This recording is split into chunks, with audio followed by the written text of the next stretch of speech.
Et je partage souvent ce témoignage avec les ouvriers qui travaillent avec moi. Jusque je ne le dis pas publiquement ici.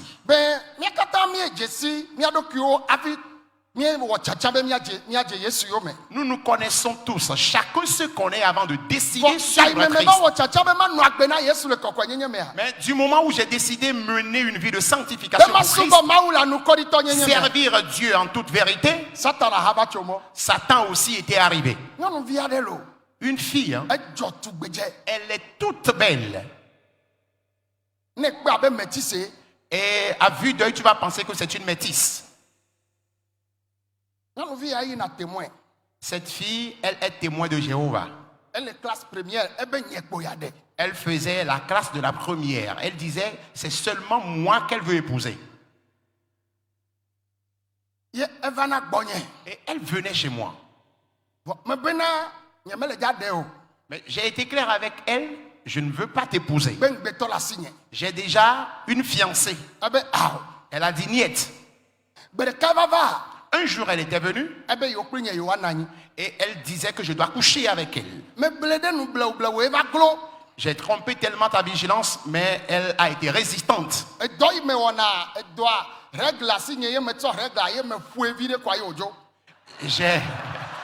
Le métier que j'exerçais à l'époque, j'avais une règle avec moi.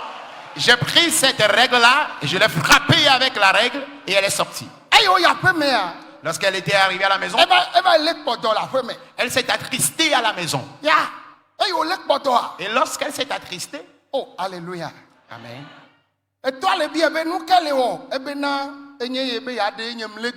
Son papa,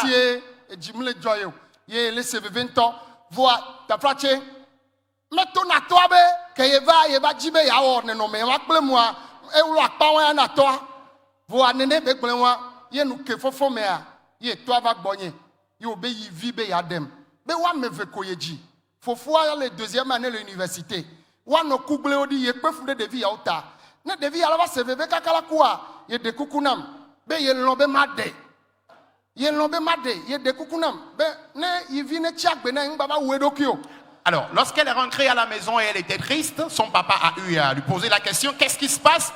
Et c'est là, elle a dit à son papa qu'elle veut m'épouser, mais j'ai toujours refusé. Mais elle n'a pas été claire avec son papa qu'elle était venue chez moi et elle a voulu que je couche avec elle et j'ai refusé.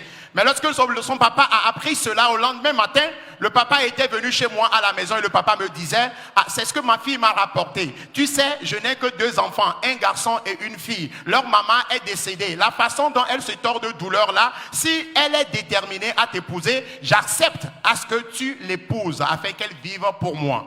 Moi, je ne savais.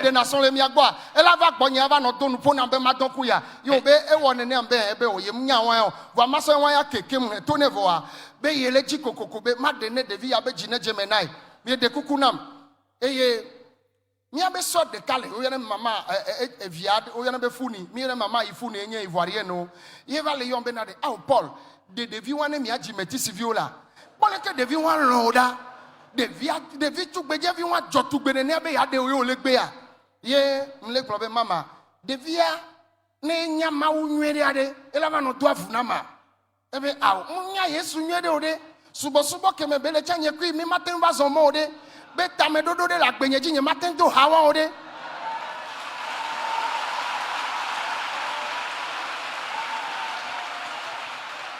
Et je ne savais pas qu'elle avait caché ce côté-là à son papa. Lorsque le papa était venu, moi j'ai eu à poser la question à son papa. C'est comme ça, vous vous mariez chez vous, elle va venir chez moi et chercher à me violer. Et c'est là le papa a dit, ah, je ne savais pas qu'il y a cet angle-là dans l'affaire. Mais puisque tel est le cas et tu l'as déjà aussi puni, je voudrais simplement que tu acceptes l'épouser pour qu'elle ait la paix du cœur et qu'elle vive pour moi. Il y avait également une maman que je connaissais bien. La maman aussi connaissait ce qui se passait. Et c'est là la maman m'a dit, ah, puisque la fille est en train de t'importuner comme ça là. Épouse-la simplement, vous allez faire des métisses. Et je lui ai dit non, moi, sa religion, la religion dont elle appartient ne me permet pas de l'épouser parce que je sais très bien que Dieu a un projet pour ma vie et dans le futur, cela ne va pas m'arranger. Pour cela, je ne vais pas me lancer dans cette aventure. Je sais le projet que Dieu a formé pour ma vie. La question est celle-ci.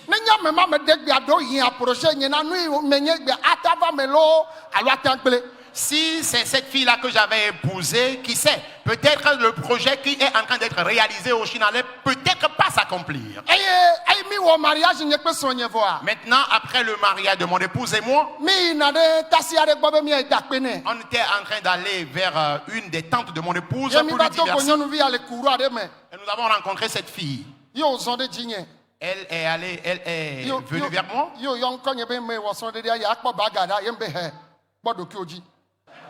Elle m'a appelé, elle dit, vraiment, finalement, tu as célébré ton mariage, laisse-moi voir ta bague d'alliance.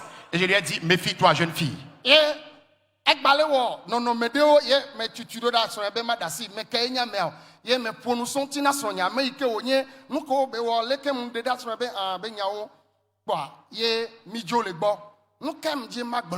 qu'est-ce que je voulais dire par là?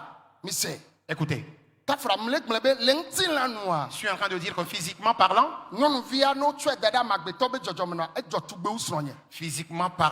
c'était une jeune fille plus belle que mon épouse. Elle était un peu élancée. Elle était aussi velue. Et quand elle sourit, tu vois ses dents et ses joues, c'est très séduisant. Je vous dis la vérité, bien-aimé. Mais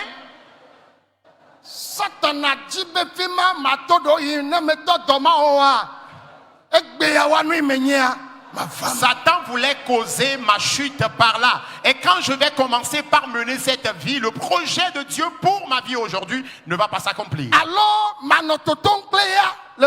Ou peut-être je sortirai avec elle en coulisses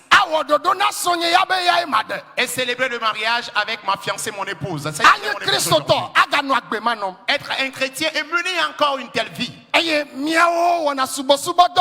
c'est nous qui servons dans l'église. Mais tu ne détestes pas le péché. J'ai accepté vivre avec Jésus.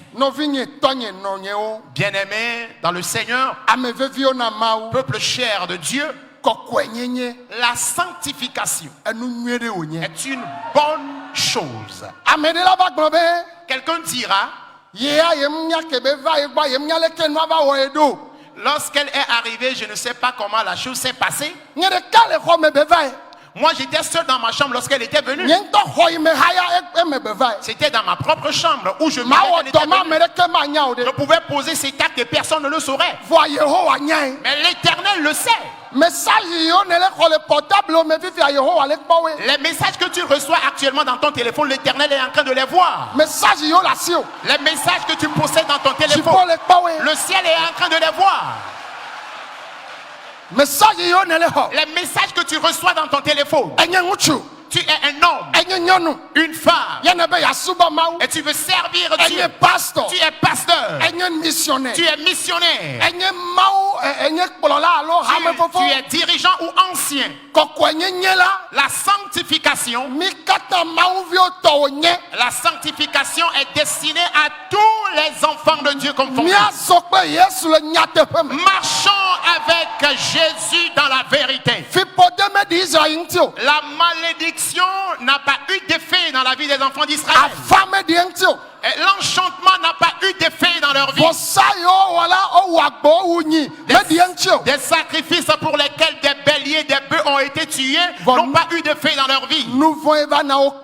Mais c'est par le péché qu'ils ont été vaincus. La sanctification. Répète, Seigneur, accorde-moi la sanctification. Père, je veux te servir dans la sanctification. Avant de sortir de ce temple, je veux être saint pour toi.